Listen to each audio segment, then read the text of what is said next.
Present perfect versus past perfect from EspressoEnglish.net.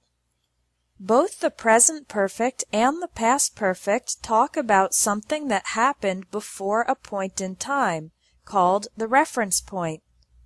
In the present perfect, our reference point is the present, and in the past perfect, our reference point is in the past. Let's look at some examples. Present perfect.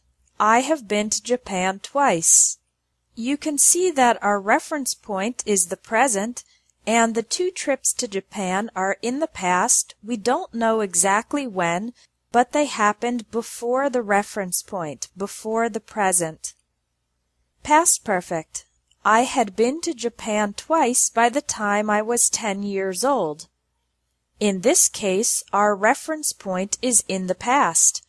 I am 28 years old in the present, and in the past I was 10 years old. The two trips to Japan happened before I was 10 years old, before the reference point in the past. Here's another example. My husband has already eaten breakfast. It means that he has eaten breakfast sometime in the past, before the present moment, which is our reference point. Now look at an example in the past perfect. When I woke up, I saw that my husband had already eaten breakfast. The reference point is now the moment in the past when I woke up, and my husband had eaten breakfast before this reference point in the past. You can form the present perfect with have or has plus the past participle.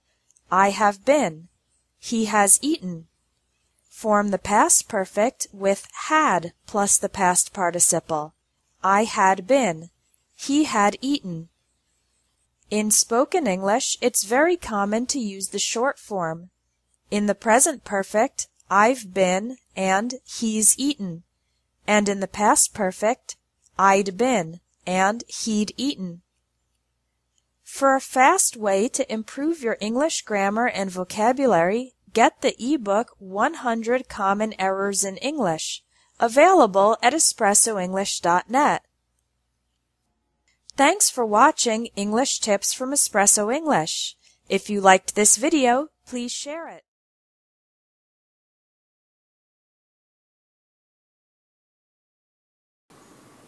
For statements in the negative form, what we have to do is add the auxiliary verb to do. For subjects I, you, we, and they, we simply leave do as do, use the word not, and keep the base form of the verb now for the negative statements. However, for he, she, and it, we have to conjugate our auxiliary verb into does. We still use not, and we still keep the base form of the verb. Learn English verbs, present continuous for future use, from EspressoEnglish.net.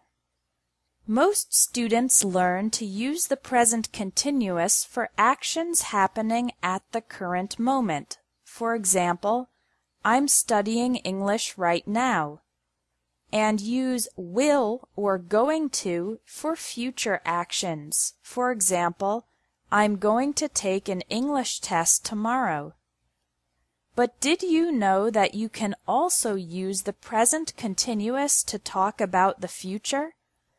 I'm taking an English test tomorrow is the same as I'm going to take an English test tomorrow. Here are some more examples. I'm meeting with my boss later today. Later today means the event is in the future, but we can use the present continuous. I'm meeting. Here's a negative example. Peter isn't coming to the party this weekend. This weekend places the event in the future, but we use the present continuous, isn't coming.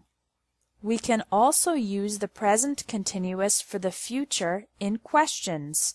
For example, what are you doing next Saturday? Is Mary arriving at 7 o'clock or 8 o'clock tomorrow morning? Using the present continuous to talk about the future is used with definite plans and arrangements, not predictions. For example, I think it's raining tomorrow is incorrect.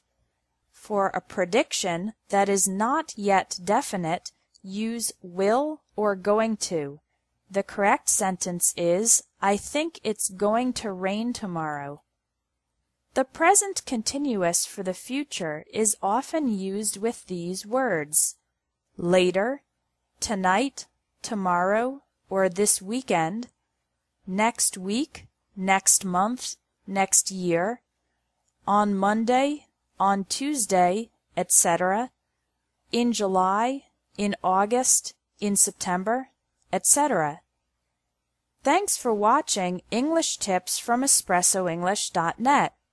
If you like this video, please share it.